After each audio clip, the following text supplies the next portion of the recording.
নমস্কার সবাইকে। আমি Payel Chakraborty, government registered nurse under West Bengal nursing council. Welcome to my channel nursing classes in Bengali. তো আজকে যে বিষয়টা নিয়ে মূলত আলোচনা করব সেটা হচ্ছে যে 2026-27 নিউ নোটিফিকেশন আসার কি কোনো চান্স আছে, বা সেকেন্ড প্যানেল লিস্ট যেটা বার হওয়ার কথা হয়তো ছিল সেটা কি নেক্সট টাইম বার হতে পারে। আর নতুন যদি রিক্রুটমেন্ট হয় তাহলে সেটা কবে নাগাদ হতে পারে। তো প্রথমেই দেখো একটা জিনিস, এটা হচ্ছে আহ তারিখটা দেখতে পাচ্ছ, 13 তারিখে দিয়েছে, 13/4/2026। Government of West Bengal, directorate of health service, স্বাস্থ্য ভবন থেকে একটা নোটিশ যে all the employees of West Bengal general services nursing services including newly joint Government of West Bengal are hereby instructed to update their nursing database immediately for administrative essential. তার মানে কি বলেছে যে যত মানে পুরো যে নার্সিং ডেটাবেস আছে, যেখানে যা সেন্সাস বা যার যেখানে জব লোকেশন এভরিথিং, এখন কতজন কোথায় কাজ করছে সমস্ত কিছু কিন্তু একটা নার্সিং ডেটাবেসের মধ্যে আহ, একটা আপডেট নিয়ে কিন্তু হায়ার অথরিটিকে পাঠাতে হবে। তো এই সেম জিনিসটা কিন্তু 2025 সালে আহ জুলাই মাসে একটা নোটিফিকেশন আসে। তো 2025 সালের নোটিফিকেশনটা এসেছিল 31/7/25-এ। সেখানেও কিন্তু একই জিনিস ছিল যে all the employees of West Bengal nursing services government of West Bengal are hereby instructed to update their nursing database immediately for administrative essential. তো this matter should be treated as urgent. তার মানে বুঝতেই পারছো যে যেখানে urgent কথাটা ব্যবহার করা আছে তার মানে ওদের এখন কতটা সেখানে অ্যাডমিনিস্ট্রেটিভ অথরিটির আন্ডারে কতজন নার্স কাজ করছে, বা নার্সিং যে ফ্যাকাল্টিস আছে সেখানে কতজন মানুষ কাজ করছে, কোন ডিপার্টমেন্টে কাজ করছে, তাদের সমস্ত ডেটাবেস আপডেট আছে কিনা সেই সম্পর্কে একটা একটা পুরো ডেটাবেস কিন্তু ওনারা নিয়ে রাখতে চেয়েছিলেন 31/7/2025। তো সেই জিনিসটাই আবার পুনরাবৃত্তি হয়। রিসেন্ট যে ডেটাটা চেয়েছে 13/4/2026, মানে নিউলি জয়েন্ট হওয়ার পর আগে কত ছিল এবং নিউলি যারা জয়েন্ট হলো তারা জয়েন করার পর এখন নতুন কতজন আহ, যে সবাই জয়েন করছে তাদের যে ডেটাবেসটা আছে সেই সমস্ত ডেটাবেস এবং সেন্সার সমস্ত কিছু মিলিয়ে একটা রেকর্ড ওনারা কিন্তু রাখতে চাইছেন।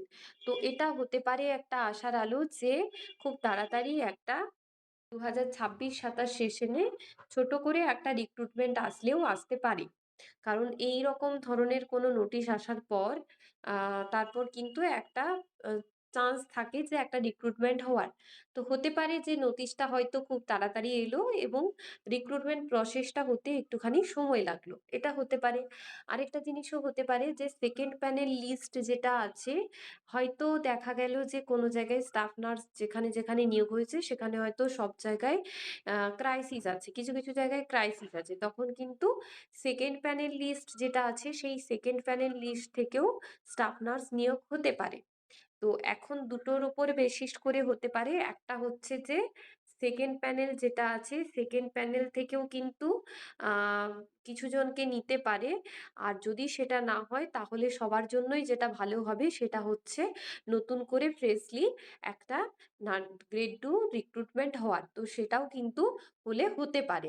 তো এইরকম একটা ডেটাবেস নেওয়ার কারণ কিন্তু এইটাই বোঝা যাচ্ছে যে কিছু একটা হবে, হয় সেকেন্ড প্যানেল থেকে কিছু জনকে টানবে, অথবা যারা আহ, নতুন যারা হবে নতুন নিয়োগ কিন্তু হতে পারে। এবার তোমাদেরকে আমি আগেই বলেছিলাম যে যারা যারা সিএইচও অলরেডি আছে গভর্নমেন্ট তাদেরকে কি করতে পারেন, মানে তাদেরকে হচ্ছে পুনরায় তাদের জায়গাতে ব্যাক করাতে পারেন, কারণ প্রিভিয়াস যে ট্রান্সফারগুলো সেই ট্রান্সফারগুলো কিন্তু এখনো হয়নি।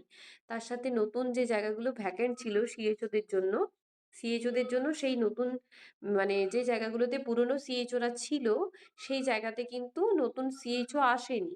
তো সেই ক্ষেত্রে একটা ব্যাপার যে যারা যারা সিএইচও তে আছে, তাদেরকে কিন্তু আবার মানে স্টাফ নার্স থেকে সিএইচও তে ব্যাক করাতে পারে। তো সেক্ষেত্রে যদি স্টাফ নার্স থেকে সিএইচও তে ব্যাক করিয়ে দেয়, তাহলে কিন্তু স্টাফ নার্সের সংখ্যাটা অনেকটাই কমে যাবে। তো 2nd প্যানেল লিস্ট থেকে তো টানার একটা সম্ভাবনা আছেই। তার সাথে আবার যদি সিএইচও দেরকেও টেনে নেয়, তাহলে কিন্তু অনেকটা পরিমাণ অ্যামাউন্ট খালি হবে। সেক্ষেত্রে নতুন রিক্রুটমেন্ট হওয়ার একটা চান্স আছে। তো এইটা একটা আশার আলো, খুবই ভালো জিনিস। এটা প্রতি বছরেই কিন্তু মোটামুটি একটা রিক্রুটমেন্ট হওয়ার আগে এবং একটা রিক্রুটমেন্ট হওয়ার পর এই নার্সিং ডেটাবেসটা কিন্তু পুরো সমস্ত নার্সিং ফ্যাকাল্টিসের কাছ থেকে আপডেট রাখতে হয়। তো এইটাই বলার ছিল যে তোমরা নিজেরা প্রিপারেশনটা চালিয়ে যাও। যেকোনো সময় কিন্তু স্টাফ নার্স নিয়োগ হতে পারে। কারণ এইবার তো খুব অল্পই হয়েছে। ২-৩ বছর পর খুব অল্পই নিয়োগ হয়েছে। তো সেই ক্ষেত্রে কিন্তু হসপিটালের খামতিটা এখনো পর্যন্ত মেটেনি। যেটা বুঝতে পারছি বা দেখতে পাচ্ছি সেই হিসেবেই বলছি।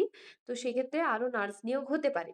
আর আরেকটা জিনিস যেটা, যে তোমরা যদি কেউ পোস্ট বেসিক বিএসসি বা স্টাফ নার্স গ্রেড 2 র জন্য অ্যাডমিশন নিতে চাও কোচিং এর, তাহলে অবশ্যই আমার সাথে যোগাযোগ করতে পারো। আমি কমেন্টে আমার নাম্বার দিয়ে দেবো। অনলি হোয়াটসঅ্যাপ মেসেজ তোমরা করতে পারো, কেউ কল করবে না। তো আমার নাম্বারটা লিখে রাখতে পারো, 9749863008। এই নাম্বারে কল মানে মেসেজ করলে তোমরা কিন্তু রিপ্লাই পাবে। তো অলরেডি একটা ব্যাচ শুরু হয়েছে। এখন বর্তমানে সেই ব্যাচে 50 জনকে নিয়ে আমি স্টার্ট করেছি। তো খুব বেশি জন আমি সেই ব্যাচে আর ইনক্লুড করব না। যারা যারা চাইছো জয়েন করতে, খুব তাড়াতাড়ি জয়েন করে যেও। যাই হোক, আজকের ভিডিওটা এই পর্যন্তই রইলো। দেখা হচ্ছে তোমাদের সঙ্গে নেক্সট ভিডিওতে। সবাই ভালো থাকো। শুভ নববর্ষের শুভেচ্ছা সবাইকে।